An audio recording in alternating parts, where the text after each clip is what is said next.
Well, hello and welcome back to Gmodism. We're here for another Gimle battle. We are going to continue some unofficial battles or unofficial battles because, well, we're waiting to mount a couple of official submissions. We already got a few, but I do want to do a battle against the Titanslang, and next week we're gonna do the Ragnarök. And because there is a ship that reliably beats the Ragnarök while looking splendid, the Turtle Lord. So we have Titanslang today, Ragnarök 2.0 by Brenzo next time. As you may have seen the build series for that some months ago, and then of course Setup's beautiful Turtle Lord. After that, we'll jump into the first official submissions for the Gimle battles. In any case, the Titanslang is a bit cheaper than the Gimle. It has a cost of 1,800,033.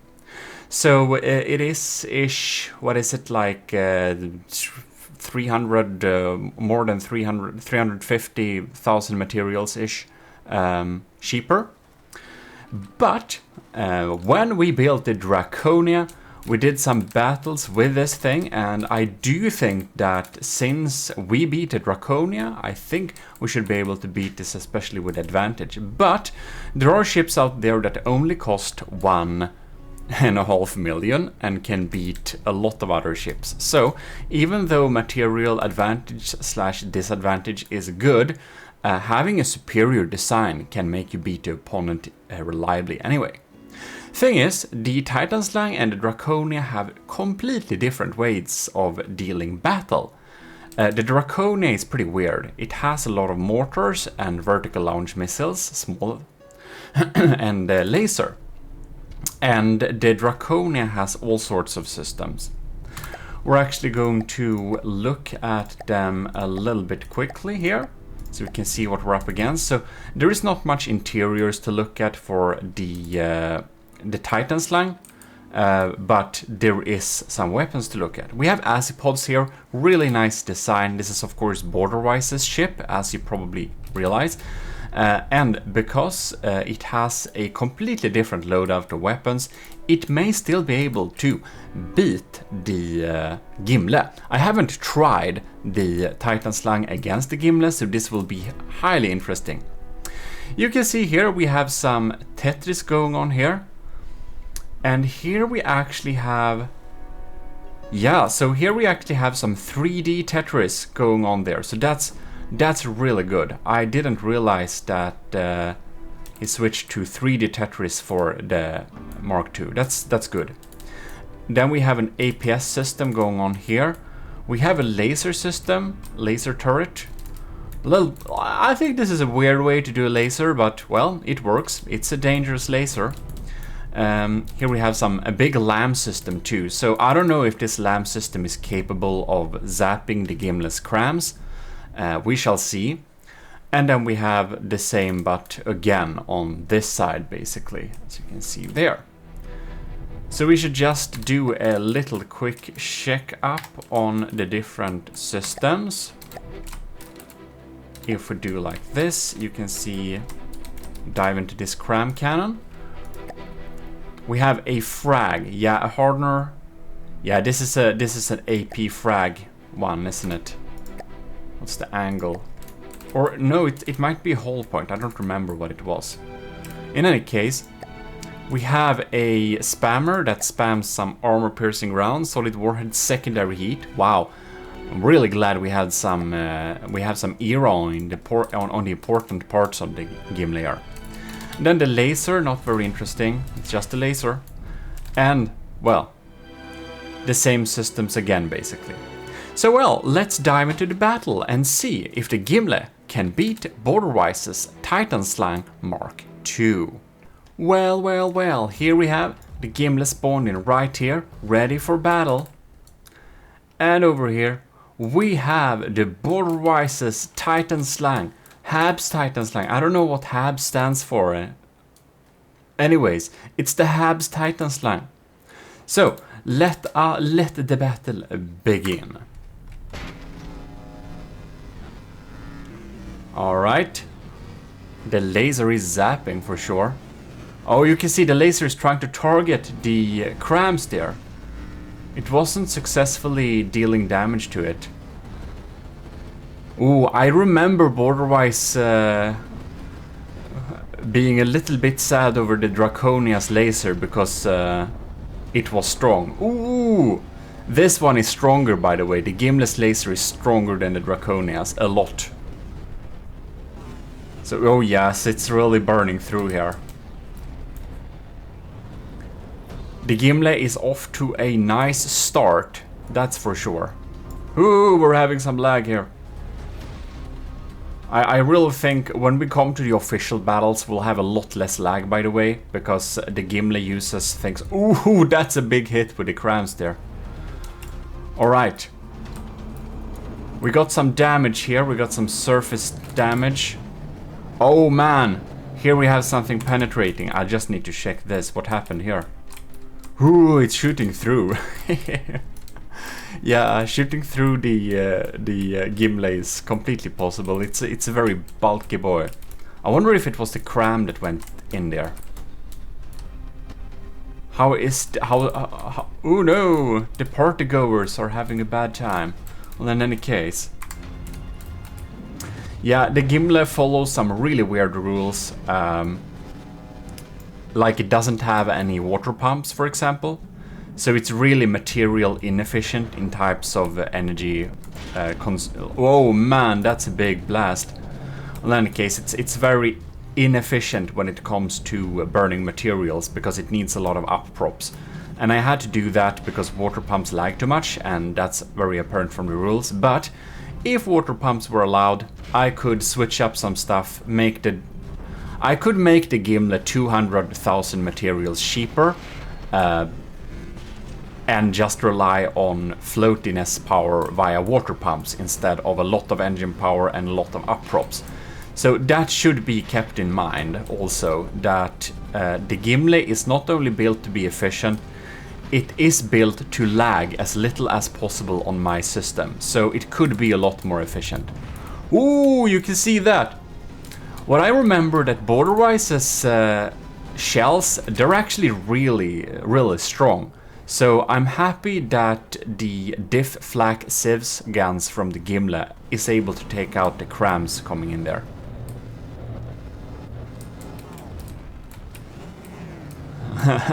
Really lacing each other here.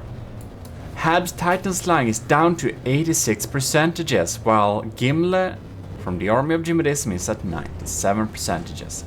So we have a difference of 10%. We're missing a lot of shots though. I don't know why that is. Ooh, it sapped one of the crams there. Bam! Explosions, my friends. Not that it hit anything important, I believe, but it's always nice with big explosions.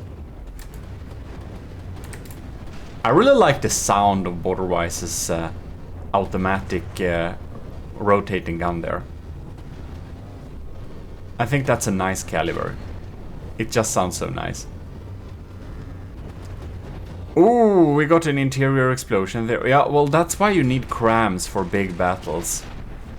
No question about it. I wonder what we have. Game time. Game speed. We're at 0.6% as well. I'm happy. The Draconia lagged so bad. I'm happy it doesn't lag so much with the Gimle. The Titanslang lags a bit, however, but that's because it has a lot of small interceptors.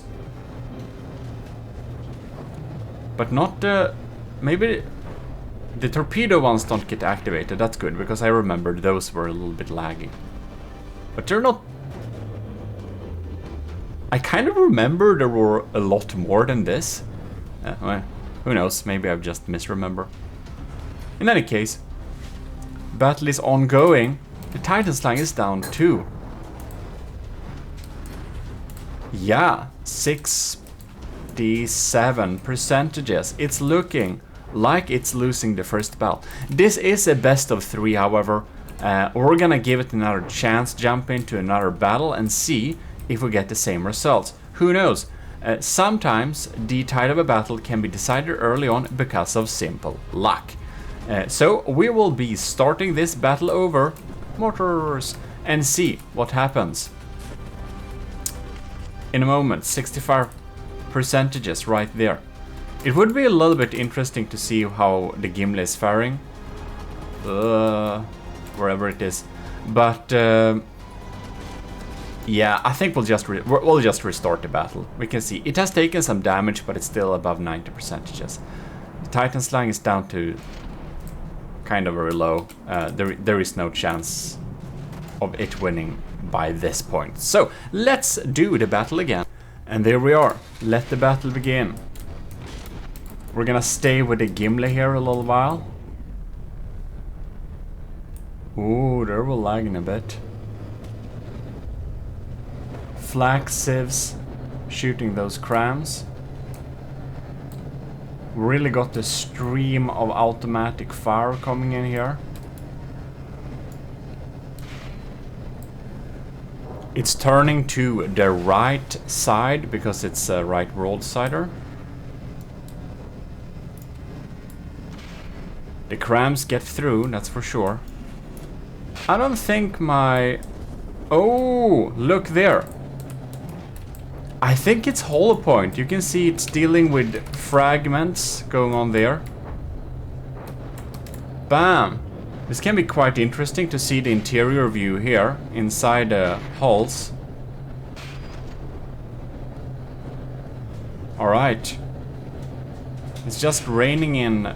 It was raining in fragments. There we can see some really fast shells popping in there. But of course, the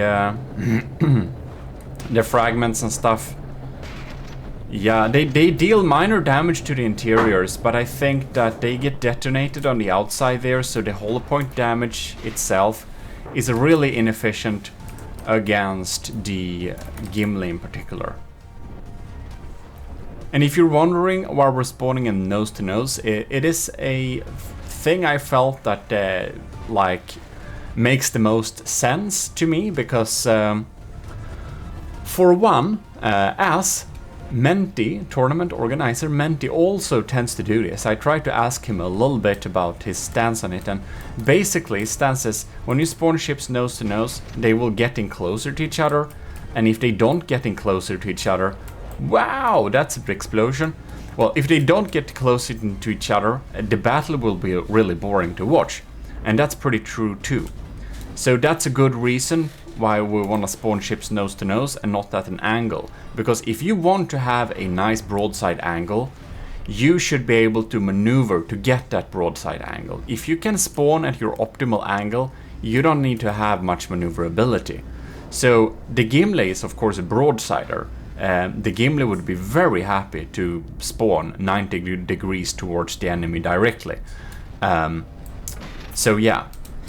I also have some extra systems installed into the Gimle to make it not have a big disadvantage when not spawning when like spawning to the nose. So it has some extra protection in the nose to be able to take first a bit of charge laser or something like that. And I could remove that and save like 50,000 cost probably if we removed some of those front shields and smoke and stuff like that.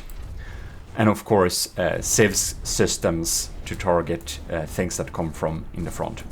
But anyways, that's something that we could do, but I do really think it's nice to spawn them nose to nose, because one, they're getting closer, but two, I feel that it makes people have some decent maneuverability. And if they don't have decent maneuverability, they might get a very bad position. And I think ships should have a decent maneuverability. I think it's really boring with ships that are super bad maneuverability and just come. I think we killed the engine somehow. This is the new engines though. Well, the Titanslang is down to 73%, so I do believe it's very unlikely that the Titanslang would win this. Indeed, we can conclude that the army of Gmodism's new battleship Gimle is reliably taking out the Titanslang Mk2 without a problem, which is great, because the Draconia, while winning most of the time, could lose sometimes too, and I didn't like that. So that means that the army of Gmodism's Gimle battleship is definitely better than the Draconia, which is very nice, because that's the one of the main points. I wanted it to be able to beat the Titanslang without a problem. So that means that the Gimle is reaching one of its required metrics. Very nice. That means it doesn't have to be upgraded soon, like the Draconia had to be. But it's really sad. I think that Borderwise saved his Titanslang as a Mark 1 and a Mark 2 version, and I just overwritten my Mark 1 version with my Mark 2 version. So I couldn't even compare if the Draconia Mark 2 was better than the Draconia Mark 1. And I don't know, I don't have the Draconia Mark 1 at all anymore. Well, let's have a little quick damage assessment here. I think this battle is pretty over. Seems that this auxiliary engines here don't get damaged too much. This box here, well, the big steam hasn't taken too much damage there. The AI seems to be pretty safe too. Yeah, well, that's good. It hasn't been disabled much at all, it seems like. Only some minor damages here and there, which makes me very happy. Whoops, well, that's a lag. Well, in any case, there we have it. The Titanslang is DQ'd, and the Gimle is winning the battle. So tune in next week for the battle against the Ragnarök, which was one of the absolutely main objectives for this little challenge. So, hope you enjoyed it, and if you did, leave a like and do subscribe to stay tuned. Also, huge thanks to the commissioned officers in the Army of Gmodism who are supporting the channel, namely Admiral Super Dave, Captain Y, Commander Jacob, Lieutenant Asteria, C2, Cravey, Powered by Greed, Tyler Russ, and Vincent Veritas. Also thanks to Stellar GMODIST, C2, and Venerated GMODIST, Powered by Greed, who is supporting us on YouTube membership. Another option if you want to support the channel. In any case, just you watching and commenting and liking the videos is of course great help enough. But in any case, huge thanks. I'll see you next time. This is your host Gmodism. We're signing out.